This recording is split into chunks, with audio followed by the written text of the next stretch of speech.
Hi, my name is Greg Zeschuk, and I'm the owner of Blind Enthusiasm. We have two breweries here in Edmonton. Today, you're in our market brewery in the Ritchie Market. This brewery was started 7 years ago, and I'll tell you the story of how we got here.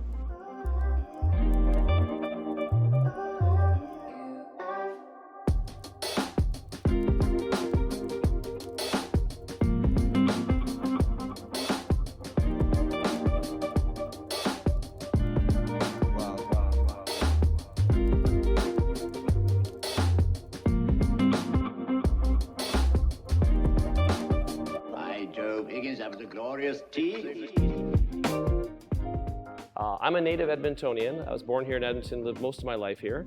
I spent some time in the US, in Ohio, and in Texas for various work reasons. I really got to love the craft beer scene when I was in Austin, Texas. I was there in around 2009, 2010, just as their scene was exploding, and I was really, really passionate about what happened there. I was working at a video game company called BioWare, which I started, working on the Star Wars game. And when a bunch of people were flying in from all over the place, we would actually have a lot of time in the evenings. And you know what? It's fun to drink beer in the evenings, so that's what we would do. I got to know a lot of the local breweries, got really excited about the scene, and I kind of knew I was short for BioWare. I'd been there for almost 20 years, and I started actually a YouTube show called The Beer Diaries when I was down there. And actually I interviewed a bunch of the breweries around Austin. That was the first season. That was back in 2011, 2012. And then I actually retired from BioWare in 2012. In 2013, I went up and did the same thing up in Colorado, interviewed a bunch of breweries there. These episodes are still on YouTube, amazingly, and I'm always embarrassed to watch myself back 10 years ago plus, but it's kind of funny. After that, it was during the course of one of my interviews. It was a funny interview. It was a company called Funkworks in Colorado, and I was talking to the two owners there. And it was really interesting because one was an accountant, one was actually an engineer that designed bike frames. And I just had this epiphany of, you know what, I could do this too. Not because I could do what they could do. The bike frame designer was like a national record holder for Saisons and the homebrew competition, so he was really excellent. I just more thought just that entrepreneurial spirit and passion to make a brewery. So I came back to Edmonton after retiring from BioWare in 2012 and started working on my plans for Blind Enthusiasm. The goal behind Blind Enthusiasm was to create and reimagine the experiences I'd had. I had been very fortunate to travel all over the world for business as part of BioWare. I've tried beers everywhere, and I always was really interested in trying to bring the same thing back to my hometown of Edmonton. We started the project right around 2014 and started working on building this brewery. The Ritchie Market was designed as a multi-use facility, and when I started this project, you weren't actually able to put a brewery in a neighborhood. I love that, and particularly in Denver, there's all these neighborhood breweries, and I thought, I'm gonna come back to Edmonton and do the same thing, except there was no option to do that. They just said, oh, you can't do that, it's not allowed. However, the one development officer said, well, if you make a restaurant that happens to have a brewery in it, you can make a brewery in a restaurant. So I kind of learned the loophole at the time. That's since been opened up wide open with the new zoning laws, but at the time I created the restaurant Bira, put the Blind Enthusiasm Market Brewery in it, and off to the races. So we've been operating, as I said, over 7 years, and do a lot of range of beers. Behind me is our barrel aging room. So we age barrels of beer, typically things like bourbon, whiskey, brandy. So we finish a beer in steel and put it in there. We have some of the popular ones there are Kookbirds, Buffalo Meadows, Yukon Meadows. The latest one's called The Business. And then in the main brewery, we do a lot of lighter ABV beers. We do a lot of stuff under 4%, under 5%.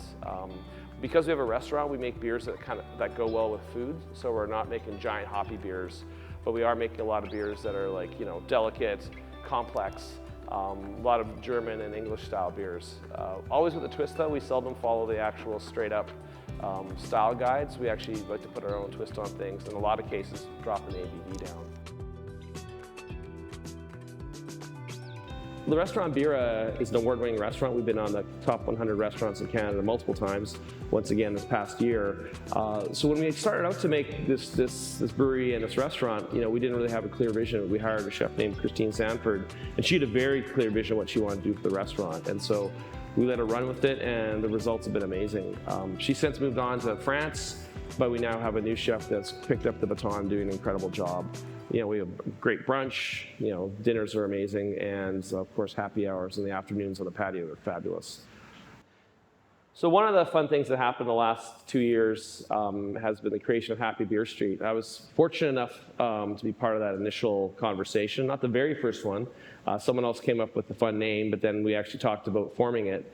And it worked out really well. I mean, we're just off 99th Street here in Edmonton. We're about 3 blocks away. Or 2 blocks away, actually. And there's now 10 breweries on the street. And what we're finding is it's becoming a real magnet for customers, but also for breweries. So people who are looking to open a brewery in Edmonton are naturally looking at Happy Beer Street as a likely location. And it's fun for us. I mean, we actually have a lot of great relationships with our peers. We spend a lot of time chatting, having beers together, talking about the business, but also creating events and excitement around Happy Beer Street. One of the unique things about Happy Beer Street is that it's like the ideal place for breweries. So on one side of this 99th Street, you've got industrial zone, but you've got an industrial zone that's converting and changing, becoming more modern. And industrial spaces are the perfect place for breweries. And people actually like the idea of like sitting in a tap room where you can see the equipment and you can see where the product your drink is being made. So that is awesome. And then the other side, you have people. You know, very simply, there's like a big community right next to Happy Beer Street, and those are probably our #1 supporters. And that's true up and down the street, both ends of it. So we've got the really amazing geographical benefit that actually we've taken advantage of. And I mean, I think as businesses change over in the industrial zone, they're moving into a lot are going to be breweries. A lot, you might start seeing some restaurants supporting them. It should be like a development of that neighborhood, which is actually something the city should support. In terms of city support, province support, I think it's still very early. Like, we haven't really gotten any real specific things from the city yet. They are supportive in the sense that, you know, they promote us. They actually, you know, the mayor mentioned Happy Beer Street in his yearly address to the city about what the city's working on. But, you know, it's, you know, incumbent on us to a large degree to engage the city and ask for things. And we haven't really asked for much yet. We wanted to get it kind of Happy Beer Street rolling and getting to the point where, you know, we feel there's an opportunity to say, hey, we want a special bus that goes up and down the street on Saturday afternoon in the winter. So these are the kind of things that we're thinking about, and, you know, we'll probably look at with the city.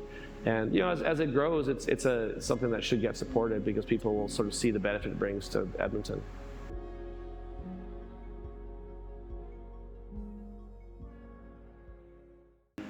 This past weekend, we actually also had a Barrel Fest. It's something that I've been thinking about for a number of years. You know, I kind of, again, I've been involved in the beer industry in various ways. I forgot to mention, I was the exec director of the Alberta Small Brewers Association. And, you know, I traveled a lot for beer and have gone to beer festivals. And so I thought it'd be a really neat opportunity to create our own local festival here in Edmonton.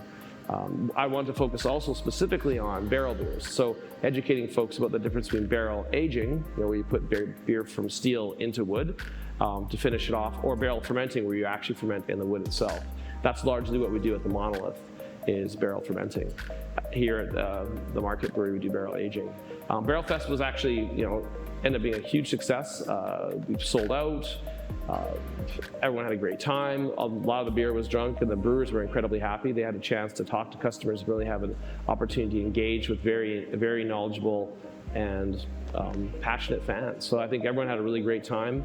We'll probably do it again. I think we got to look at the numbers, but I think as an initial opportunity, it was a wonderful chance to create a festival and get the ball rolling. And I think that, you know, after selling out before the event even, you know, there were a few tickets at the door after the fact because we had some spaces, but generally a sellout on your first one is amazing, and I think it'll bode well for the future. Probably expand it a little bit and continue to, you know, teach people about barrels and barrel beers. You know, one of the really interesting and exciting things about being part of the beer scene here in Edmonton is the growth of the community. We've been different than some of the other cities. Like a city like Calgary kind of exploded into a huge number of breweries. They probably have 2 to 3 times as many as Edmonton has. Edmonton's around 20-ish now. But we've kind of been really strategic on where they're appearing and what type of beer they're making. So it's been a really wonderful community to be a part of. People are cutting out unique little niches. They have different hospitality offerings, and we're seeing constant growth, and we're seeing that as well. So in Barrel Fest, we had a lot of people we would call regulars for festivals, regulars for our tap rooms that came out to support us. And I think that's one of the amazing things about the brewing scene here in Edmonton is there's this growth of passionate people that really enjoy all the beers we make. And like I said, one of the other amazing things is you can get beers that are literally on par with anywhere in the world here in Edmonton. I think that's something to be really proud of. And I think that we're just going to keep getting better and better. Everyone's improving all the time, and the community has been welcomed us with open arms and highly engaged with their local brewery. So we've got an interesting combination of ingredients that we use. We tend to do a lot of European style, so we tend to use a lot of European ingredients. So, certainly malt. Hops, we do a bit of American style hops and European hops, but lately we've been drilling pretty hard on trying to get more Alberta-based ingredients. We work a lot with Red Shed, particularly malting for malt, and we actually, all the wheat from the Monolith is sourced from Red Shed, and we're actually going to be working with them to we use a type of barley that's more heritage variety, different modification and different chemical requirements than what most modern brewers use. We do step mashing and turbid mashing. These are older techniques, and modern malt is almost too efficient for this. So we want to find malt that both tastes good, so flavor is a huge part of the consideration, but also is really to use in our unique processes. So again, we've been working with Red Shed, and we're going to hopefully work with some of the barley institutes for that over these next couple of years. And so our aim is to be largely Alberta-based. There's occasional times you really want to have a European malt. For example, if you're doing a Czech-based beer, having a floor malted Czech Pilsner malt is pretty special. And we can do that today. It's something that we can all do, but we also want to use a lot of our local ingredients as well. Yeah, we've had some use of local hops. There's been a couple cases we've done it. It's still a little bit early for us. We were very particular in the type of hops we use. We tend to use a lot of noble varieties. But hops hasn't been a big part of what we've been doing, though I know some of our colleagues are, so that's a consideration that we're going to start going. I mean, one thing to call out is that the hop industry in Alberta is extremely young. It's really just been the last 3 or 4 years and just starting to get going, and hops take a long time to kind of get established. Also, I think the people are just starting to figure out which hops do well here. We have different sun, rain, different weather conditions, and that really affects the flavor of the hops and their development. So once if that gets dialed in, we're certainly open to using more Alberta hops. Yeah, we use, so it's not uncommon for us to use different, what we call different grains, rice or, rice hulls or rye, or we use a lot of spelt. So a lot of our beers actually will have different grains in them. The Monolith beers tend to be very similar in their development, but the beers here at the market will often have experimental ingredients in them. We actually brew at a small batch size. We brew at 10 hectoliter. So at that smaller batch size, it allows us to kind of play around a little bit. So that's been fun to kind of make a few different beers. We're going to be doing a Rogan beer, which is a German-style rye beer, with a friend of ours at some point here. Those are always very dangerous for the mash because they can kind of get stuck, but we'll do our best to make sure that doesn't happen. So we've got a actually very unique brew system here at the Market Brewery at the Ritchie Market. It's actually an electric-fired brewery, so it's actually not your typical electric brewery where you have a unit inside the kettle. We've got an electrode outside that heats up water, keeping it under pressure, and so that water is used instead of steam, so it's superheated 130 Celsius, still liquid water that then heats the kettle. And we also have a unit called a calandria where within the kettle, it kind of takes the wort and sort of spreads it out and shoots it around the sides and back up again. And again, that's all filled with superheated water. So this was what's called a Braucon system bought direct from Germany. So very, very particular system. And it's, as if you come here and see, it's in a glass box and cannot come out of the box unless the box is removed. So it's kind of quite literally built into the building. Very little opportunity to take it out. So that's kind of unique. Then we have 11 fermenters in the back. Fermenters are where the beer ferments after the wort is created.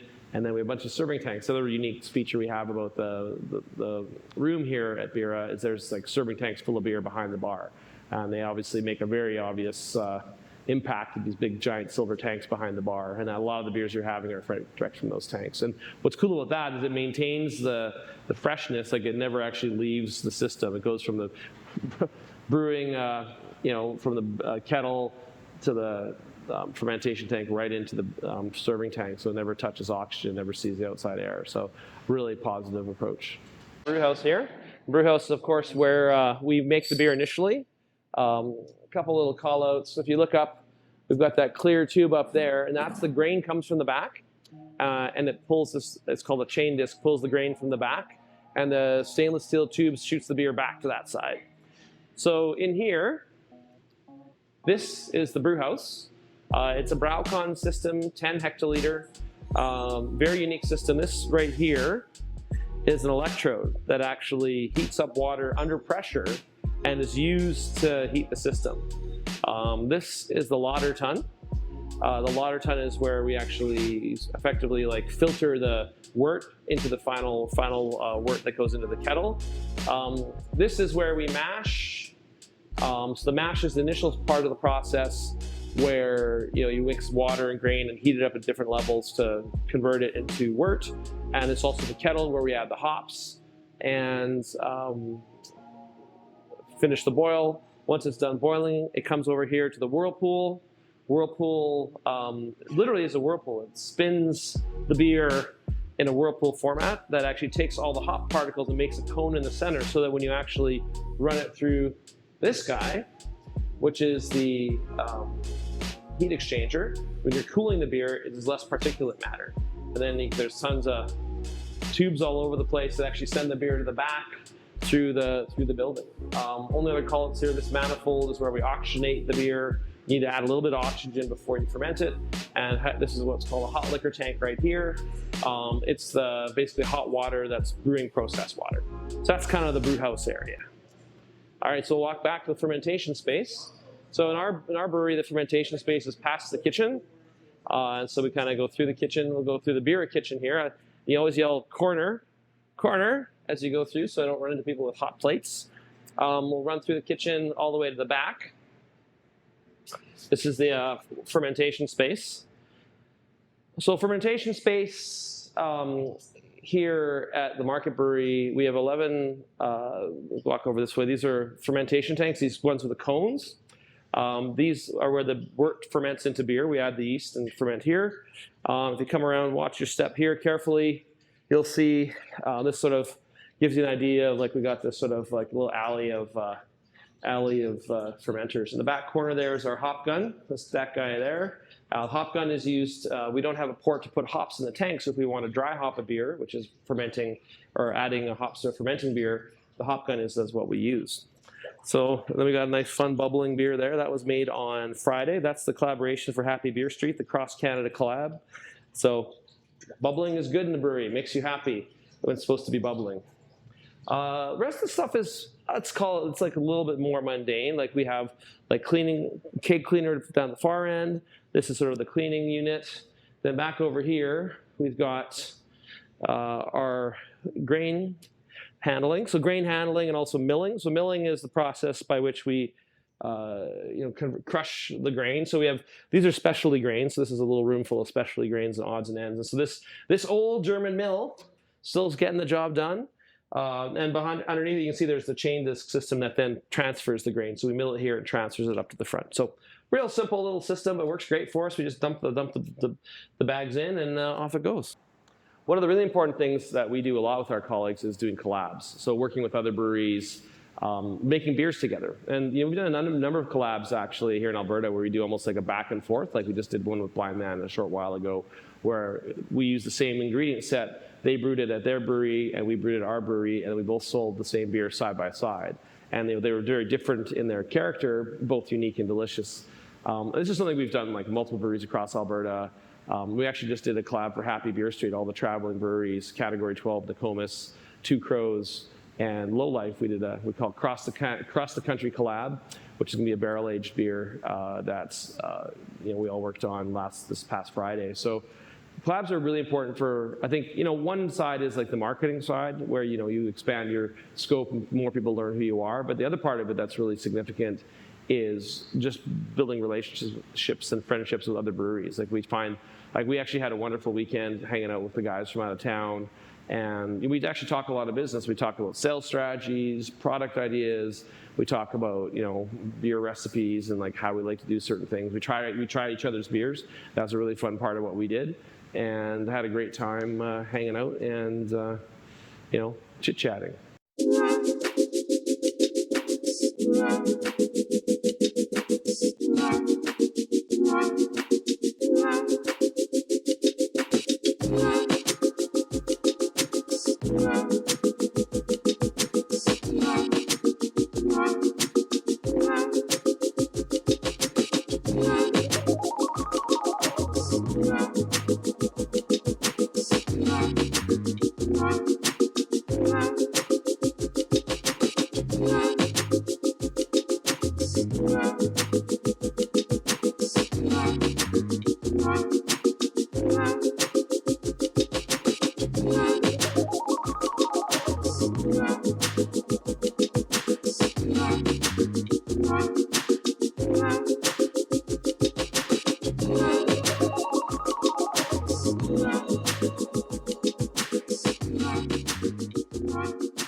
So during COVID, we had a really unique challenge.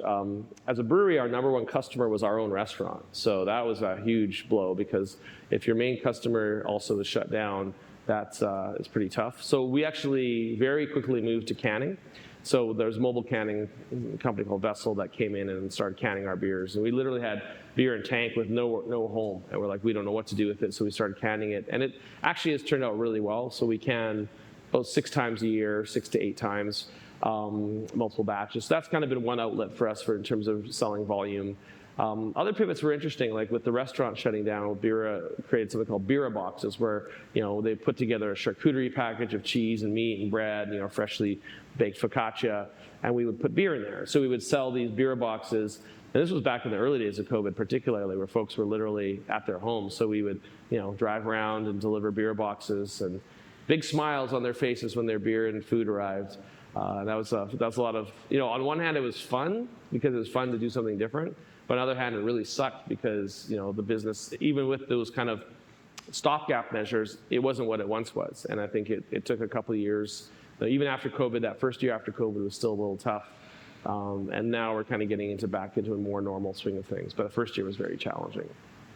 Yeah, so I think here at the market, we do really respond to the seasons. We actually we actually do have regular beers, but they're actually seasonal. So in the spring and summer, we brew Zesty Z, and in the winter and fall, we brew Zeus. So we actually change our lineup based on the weather. The fact that the weather is so dramatically different here in Edmonton leads us to completely changing a lot of our lineups. And so there's very few beers that we do that are actually year-long. Instead, they're kind of respond to the seasonality. And that's one thing we find too, like certainly around Christmas time and the winter time, the barrel-aged beers go really well. They sell great because people like something a little heartier and more substantial back in those times as well. Yeah, so in terms of market positioning, pricing, and that sort of thing, I think we're clearly, I think just by you look at our restaurant, you look at our aesthetic, our marketing, I like to joke, call us a fancier brewery. That said, we're also really cognizant of price. People only have a certain amount of money to spend, so we're careful on what we charge. We describe our beers as special beers for every occasion, because we do put a lot of care and unique ingredients and time into them, more so than a lot of other breweries. And the result is that we have a really high quality, consistent product, but we also are careful to sort of respect the consumer and what we charge. I mean, we just released a $30 beer and 750s, but that was a spontaneous beer. That's 1, 2, and 3 year barrel blend, and then conditioned for another 10 months. So it's a very rare thing to be at that price point, but that's also an incredibly rare beer that's utterly unique within Edmonton's market. The only people ever have done spontaneous beer before are Blind Man and Big Rock. Big Rock shut that down. Blind Man's done it once, and it's also in the market a premium price product. That said, we always are thinking about how to balance our sort of customer needs. So we tend to can and bottle depending on the type of beer that we use. So for example, a lot of our regular beers, our lagers, our hoppy beers are done in can. The barrel-aged beers all go into bottle. In theory, we have occasionally canned some of the barrel-aged beers, but our preference is actually to bottle them. They are more of a special occasion thing. There's something that, what you want, it's not just something you grab from the fridge and pull out. It's like something that you actually look at and consider when you're going to have it. Nice, you have a friend over, so you'll pop a bottle. That's really one of the main considerations for us, is like the circumstance you're going to have the beer dictates the packaging. Yeah, I think one of the things that was interesting when we started is there was actually confusion about the restaurant, in the sense that Bira was a higher end restaurant, and very few breweries have higher end restaurants. It's an uncommon thing. And also being Edmonton isn't a particularly fancy city. I mean, I grew up here, I know the city really well. To have something that's actually sort of like higher end in a brewery was very, very confusing for folks. And that, it took a couple of years, quite literally, to get people's heads wrapped around it. And we have a great following now, but for the first little bit, people would come in and be really surprised, and they think, well, I want a burger. Why do you have beef tartare? I don't understand. But that was like what we wanted to do, was to show, beer can be more elevated, and it can be in an environment. It's very casual, so people there's no dress code or anything like that. We have an awesome patio for the summer, but why not be able to enjoy really nice, food made from all local ingredients from local farms at a brewery? There's no reason you can't enjoy that. I think it's always heartwarming to hear that people like how we contribute back to the community. I think one of the things that I always think about is if you're in a position to help people and support others, you should. I'm a very, very strong believer in karma, in the sense that if you help others, often that will come back your way. And even if it doesn't, it still makes you feel good. I think one thing, I started as the Alberta Small Brewers exec director, and what was so cool about that was just the chance to meet and talk to a lot of the breweries that then started. So I started in, I think it was 2012, and I finished in 2014, end of 2013, 2014, very early. And there's a whole bunch of breweries that now exist, and I was the one that was guiding them and coaching them, and I was just a piece of the puzzle, but it was really heartwarming to see how all these people have done. And I think that for me, there's a real value in contributing to your community. It sounds weird in a way, but at BioWare, we didn't do that. And not because we didn't believe in the community, but because at BioWare, our focus was the world. We were based in Edmonton, but Edmonton and even Canada was the smallest, least important market to us. The US, Europe, Asia, that's where we played. And so it's been really a nice turnaround for me to be able to refocus back on where I live. And a lot of people wonder why I came back to Edmonton, because I could, in theory, live anywhere. Friends and family. It's really simple. And I really like the city. I don't mind the winter. I kind of like it. At the end of the day, I enjoy it here, and I want to see us be successful as a city and want to see us grow. And that's one thing I feel about Happy Beer Street as well. I think it has potential to be literally a nationally, internationally known beer destination where you've got incredible range of breweries doing amazing stuff. And I think we're actually a really good part of the way there at this point. And I just like to help out my pals. Yeah, so we've been very fortunate here at Blind Enthusiasm at both of our breweries to have the same head brewer, Rob Monk here at the Market and Doug Chiknita at the Monolith. And I think we have a really great team approach to making beer. So sometimes Rob and Doug will work on a beer, sometimes I'll work on a beer. My philosophy to a large degree on running a business is to get good people and put them in charge of stuff and let them do their thing.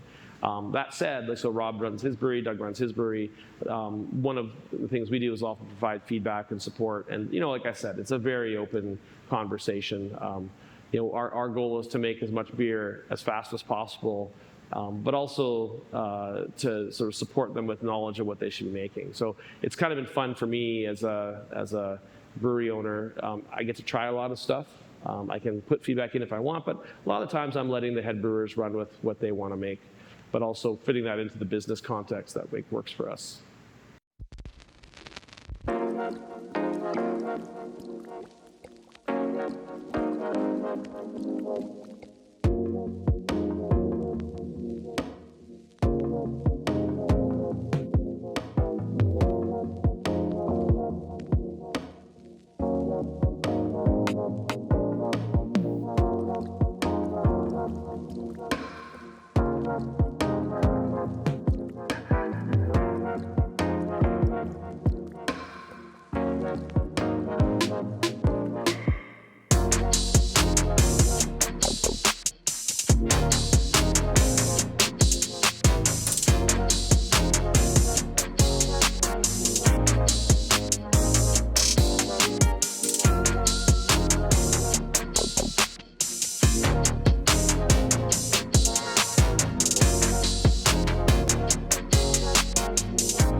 So here we are in the Monolith tap room. This is our second location for Blind Enthusiasm.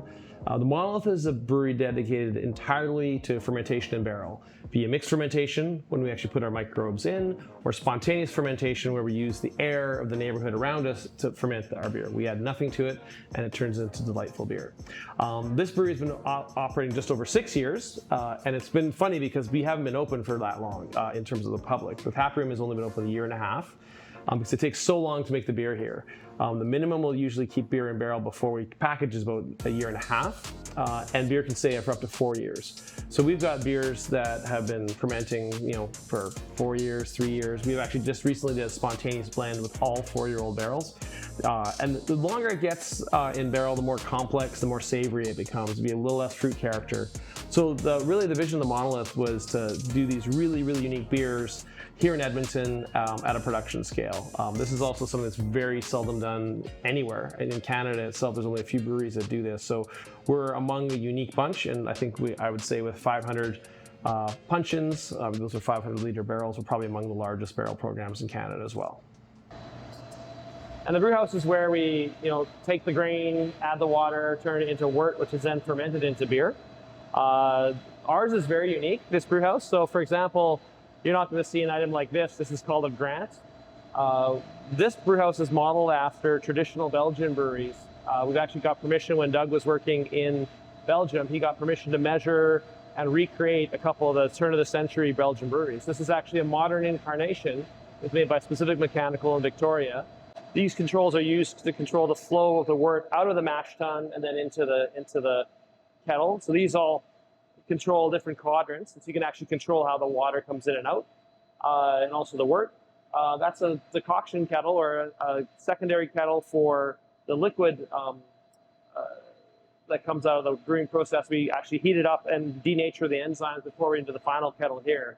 And this final kettle is where we actually do our boil. It's a 3.5-hour boil, a very unique and traditional approach. We use aged hops, so very different from your normal brewery.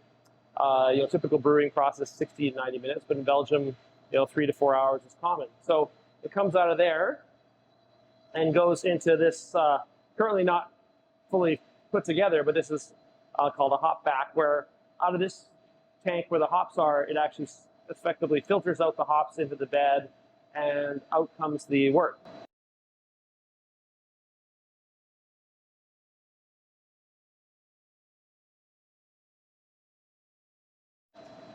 And it actually doesn't go through the heat exchanger there. We've only used that once ever. These are hot liquor tanks. It actually goes over the top and through the back into this space here. And then from here,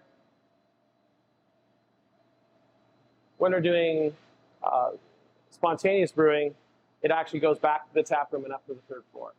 So up here, and if you peek inside these guys, for example, in this is the mash lauter. This has got a very unique and different style of rake system. This is used so that there's less liquid in here. The rakes are much more robust. The engine is stronger to be able to mix the grain and the bed so that we actually can take out all the liquid.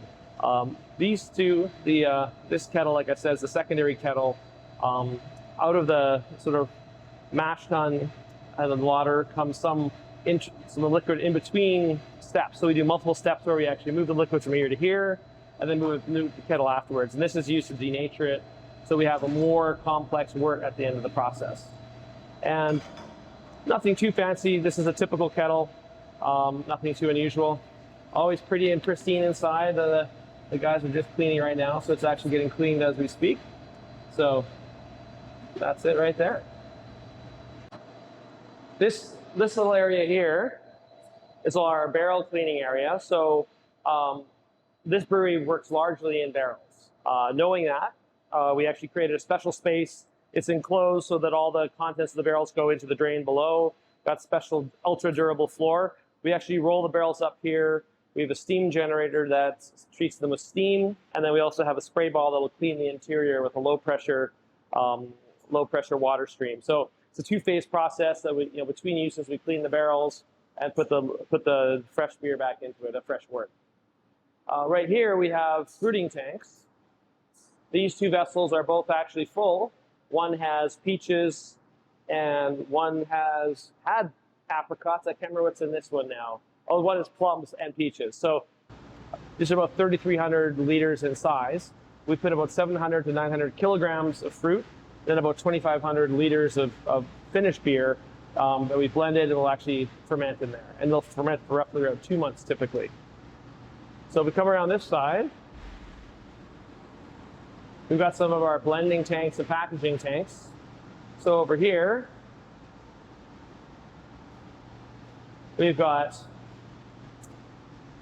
these are packaging tanks. So when we're actually bottling, we fill these. They're 2,500 liters, so we can, use that for bottling. It's usually one of those per day when we bottle. And then these two big tanks here are blending tanks. So when we do everything via blends, so we take multiple barrels and blend them together. These have 5,000 liters or 550 hectoliters. So you can use up to 8 barrels, maybe 9 barrels, of the large 500-liter format barrels, puncheons, and we'll blend multiple barrels to get the blend of the beer. And then once they're sort of done melding, we'll put them into the packaging tanks and package it. This is one of our barrel rooms. We have 4 barrel rooms in the facility. As you can see, this one's quite full. The ones on the wall are filled barrels. The ones on the floor are either in the process of being filled or going to be filled soon. And as you walked in here, you probably felt it's 15 degrees Celsius. It's quite humid, usually around 75%. That reduces evaporation from the barrels. It keeps the barrels fresh and healthy. They need to be hydrated. We have barrels, typically French oak, from all over the world. A lot from Napa, quite a few from Italy, Spain, France.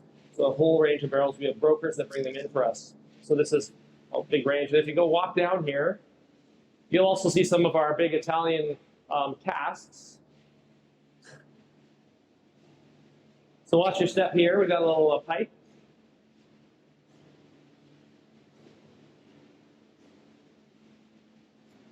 So these are casks from Italy. These two are Chianti, and those two red ones there are Moscato. So again, these are like 1,300 and 1,200 liters, so very large vessels. And we make beer in them that goes into our blends. Sometimes they're their own blends. They're quite a unique flavor. And that's what those are. COVID and shipping shenanigans, they weren't that bad. They've gone way up. So the challenge in all this stuff is that we're very fortunate in that we had most of this stock before COVID hit and before shipping went really crazy. So we're actually now we're just kind of replenishing small amounts. Very lucky actually, because otherwise it's been a lot more expensive. And yeah, these are, as you may imagine, they're pretty fancy. They're refurbished, they're redone, but they've been really great.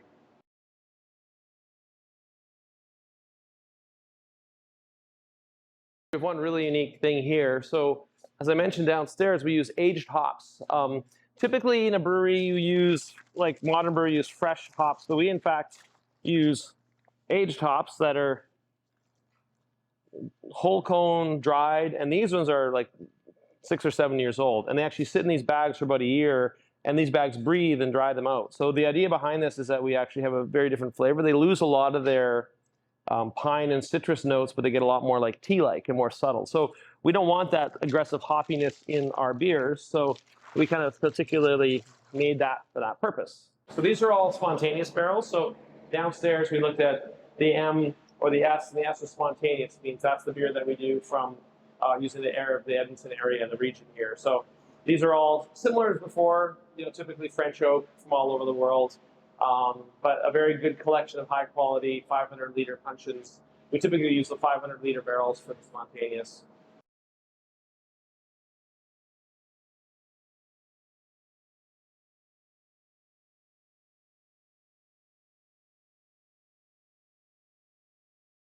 Over here is a lot of our grain handling. So we actually store the grain here, away from mice on the second floor where there's no food. So some of the grain here is for the market brewery. Down this end is the grain for the Monolith. The Monolith grain, we use a Belgian Pilsner from a Pilsner style grain, the pale grain. Then we use red shed wheat, raw wheat, so meaning it's not been malted, but raw wheat, sorted, washed for the beer. And it's a very traditional method. In Belgium, it was kind of almost a filler in a sense, traditionally, this sort of raw grain, because it's a little harder to work with, but because of the process we've got, we're able to use it. There's a fairly substantial price difference between imported and local, and we are trying to find a local substitute. It's just that the characteristics of these European grains are different. The flavor profile and the characteristics are different. So we want to try and find a Canadian variety. We're working with red shed to see if that could be figured out. So through here, oh yeah, there's our red shed sign. Da-da-da. And then through here is our milling room. So this is a much more substantial milling room than the other. So this one here, you've got this very, very large mill. So this is a two-stage 4-roller mill. The reason for that is the wheat we use is very, very hard, and you need to have a more robust mill to actually break it down. So this is a two-stage mill, goes into the chain disc, drops into a grist case here, and we're like, right now we're right above the brewing system. So the mash tun is right below us. So, you know, we fill this up the night before, pull a lever, and then it starts adding the grain as well as some water into the process. We've got a variety of odds and ends and tanks over here. We've got a little mini brewing system that we haven't commissioned yet. This was actually bought literally right before COVID, this guy right here. It's a 2.5 hectoliter, so 250 liter system, and you know, hasn't been used because as soon as we got it, then COVID happened and we were unable to. Things changed a lot. So this floor, the third floor, funny enough, is where we do a lot of our dry storage. So this is all, you know, bottles, cages, pallets, one-way kegs. We're going to walk over to the lab, which is over here. And our brewing lab is different than most brewing labs in that your typical brewing lab exists to test beer for contamination, check scientific details on the beer itself, whereas ours is actually we grow microbes. So if you look over here, we got these funny looking space age containers. These are used to actually scale up the brews. So we start in a smaller flask, and these are actually heated and have a mixer, and these actually will be used to increase the size of the batch until they get to a larger tank. So we literally grow stuff in here. Around this side, we're doing some research and reviewing the acid levels on our beer, I'm guessing. So we're doing, this is a titratable acid kind of system. So total titratable acid, we actually check, because the Monolith beers have quite a profile with acid, being acid forward. Nick here is getting ready with some solutions to do the testing for the acidity, so total titratable acidity within these beers. So another thing that's very important with the Monolith for us is we use actually a lot of scientific method and analysis in making beer. We use traditional methods, but we've refined those. My head brewer, Doug Cheknita, he worked at Cantillon in Belgium and learned a lot of the traditional Belgian methods, brought them home back to Canada, and we've been, since he's been back, we've been actually, you know, using those methods, but also refining them using a lot of analysis and scientific method. We actually have been working on a large research study with the U of A, where we're actually determining the contents of these spontaneous barrels. So the gist of what you're tasting is driven not just by the art of brewing, but also the science of brewing. We go down here between the aisles of stuff. We hit the cool ship. So the cool ship, of course, is one of the most important parts of our kit. It's used for the brews that use the local ambient air. Yeah, so the cool ship is a very unique item. As far as I know, there's only 3 or 4 in Alberta, and they're seldom used by most people. They're usually like a once-a-year thing, and for us, it's part of our regular production, and that's what makes this quite unique.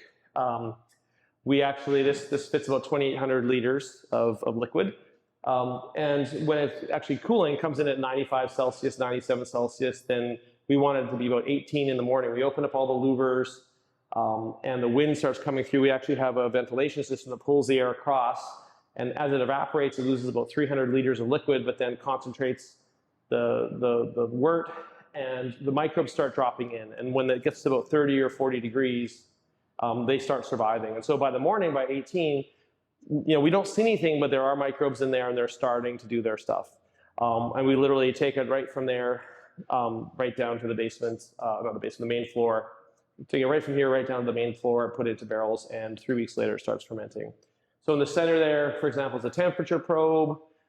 We've got, there's sort of a bit of a space age kind of approach to this brewing. It's uncommon for most, but we also have a computer program that opens and closes the windows and changes the speed of the fan to give different effects. We only do this in spring and fall. So, but you need to get the right cooling curve. You need to be about 0 degrees outside. So we're getting ready for spontaneous season, as we call it. So hopefully the next couple of weeks we can start brewing.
This is our labeling area. So we have a labeler. I mean, it's not too fancy, but it works, gets the job done.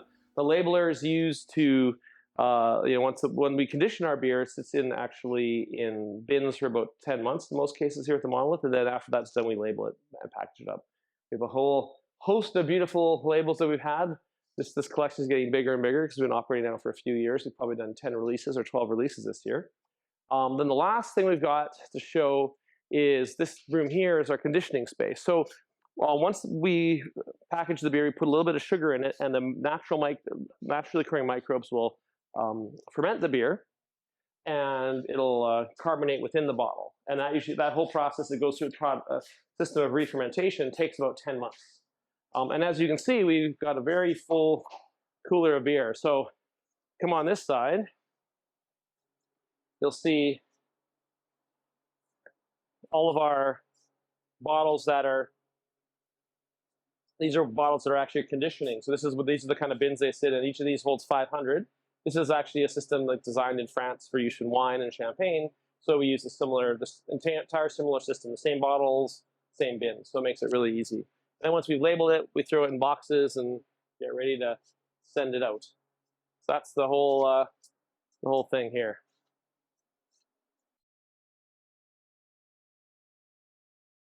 Yeah, over here is our bottling line. So it actually is, we hand bottle, and this is a filler, corker, capper. So this is the whole bottling line, and this year we've done 100,000 bottles using this, which is a lot of work, but we feel it's worthwhile.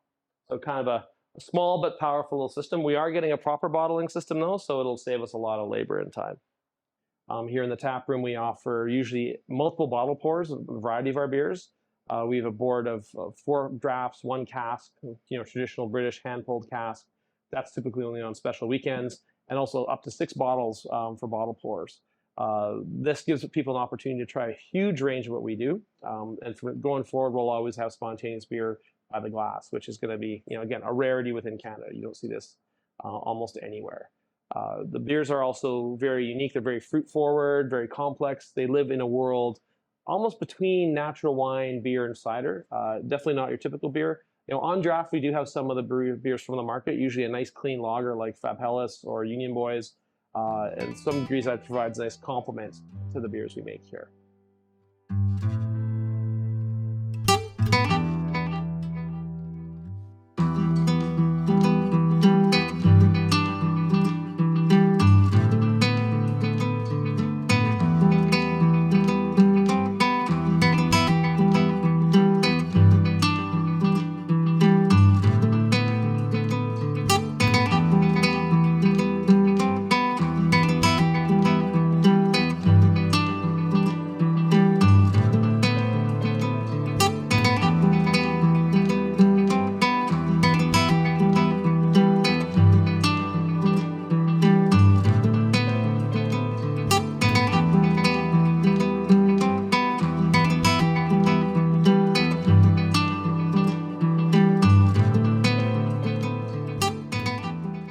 The facility itself, the Monolith, was purpose-built to make beer in barrel. And as you can see when you go on a little tour of it, we do offer tours here. It's a unique absolutely unique brewing tour because you see a lot of what's actually more common in wine or champagne making than you do in beer. We have 4 barrel rooms, each chock full of barrels, 2 spontaneous, 2 mixed ferment. The brew house is custom designed and built based on traditional Belgian designs and actually with permission measured and recreated here. We just have a real passion for this kind of beer. That developed in me. When I was in Austin, Texas, I saw Jester King in its early stages and saw them develop. And they're, of course, one of the most noteworthy spontaneous beer makers in the US. And I had the opportunity to go there in the first year multiple times when I was working on our Star Wars game. So I saw kind of how that worked, became very passionate about this kind of beer, came home to Edmonton here on Happy Beer Street to recreate it. So creating a beer like all done in bottle, all done in barrel is an enormous business risk. That's where my blind enthusiasm comes in. I jump in with both feet and try and figure out how do we sell it, how do we make it, how do we make it production capacity and production capable. As I said, we've been doing it almost 6 years, and we've learned a lot about all those questions, and we're actually now into a phase where we're starting to export. We're into Saskatchewan, shortly Manitoba, soon BC, then fairly soon California. So the idea behind what we're doing is to create a very unique and differentiated kind of beer. It's also very expensive, and there's a lot of pre-investment, very much like if you were, say, a distillery that only did whiskey. There's a reason why distilleries make vodka and gin, because you need to make money, and that's where we're fortunate having a second brewery. The market brewery, pays the bills to some degree and provides a lot of beer that actually goes out into market already, gets our name out there, so that when we're starting to sell Monolith beer from Blind Enthusiasm, people know who we are and know our attention to quality and detail. So one of the key things for us is, we're not trying to be a giant brewery. Blind Enthusiasm has invested in a lot in infrastructure and scope, but I'm not trying to make a ton of beer. We aren't planning on growing beyond the size of the Monolith. The Monolith can make maybe 1,500, 1,700 hectoliters of beer. This year we're on track to bottle over 100,000 bottles. That's close to our maximum capacity. We can probably do a little more than that, but we're not trying to be a giant brewery. Working with Doug, the head brewer, working with the employees, with everyone, our vision is to create a really high quality, unique brewery, a boutique experience, something that you can't get anywhere else here in Edmonton, here on Happy Beer Street, that, if you want to try something you can't try anywhere else, you come see us.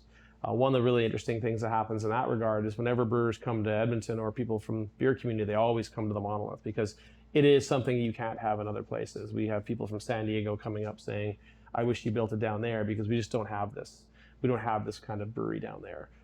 So our vision is working. It's just we're going to continue to build it and get our beer out further. So hopefully bring more tourism and people back to Edmonton and Happy Beer Street. For me, I think that this is a real commitment. I think because it's such a long-term brewing, I think my mindset on this is long-term. I certainly don't expect to be doing this in 25 years full time. I hope to visit the tap room and have a beer at that time, though. I like to see this kind of live on in some capacity, and the beer itself go all over the world, and people know what Blind Enthusiasm is, what the Monolith is, and Edmonton and Happy Beer Street are. I think the big brewers look at us, the big giant breweries like Labatt, Molson's, AB InBev, think we're crazy. I think at the end of the day, they look at people like us and go, why are you even bothering? I could have directed all these efforts that we building out this brewery to make a giant production facility here in Edmonton, and just cranked out tons of beer locally, competed with the big guys, and just tried to do that. That we think in a different way, as entrepreneurial mindset, someone who wants this boutique, unique experience. I think they look at us and think we're crazy people. I don't think they worry that much about Happy Beer Street. I think the nice thing about the big breweries is they seem to have their eye off the beer ball and are focusing on fizzy drinks and other things. They're becoming beverage companies, whereas we still have the passion for beer, the passion for creating unique products that people like. And that's one of the differentiators between us and these big companies is, we have a belief in what we do and the consistency where, if there's $1 to be made, they want to go chase it, whereas we think we want to make sure we make something great first. It's tricky to go down the non-alcoholic route. By virtue of our fermentation process, there is going to be alcohol. That said, we are very much into low ABV. On the board, we commonly have a beer called the Mimic, which is under 4%. The Fairy of the Dam is 4.3. So we aren't really so much no alc, we're more like low alc. And I think that's just a nice option. When you take alcohol out of beer, you lose actually some of the texture and some of the flavor. So there's some great ones out there, but at the end of the day, our passion is making beer. We don't do gluten-free beer for the same reason. We have friends at Uncommon that make incredible gluten-free cider, so we'd rather serve their products. We don't want to try and crack that nut. I mean, that's not what we do. What we do is we make barrel fermented beer, spontaneous beer, mixed ferment beer, and it has alcohol in it, but you can have a small amount as well.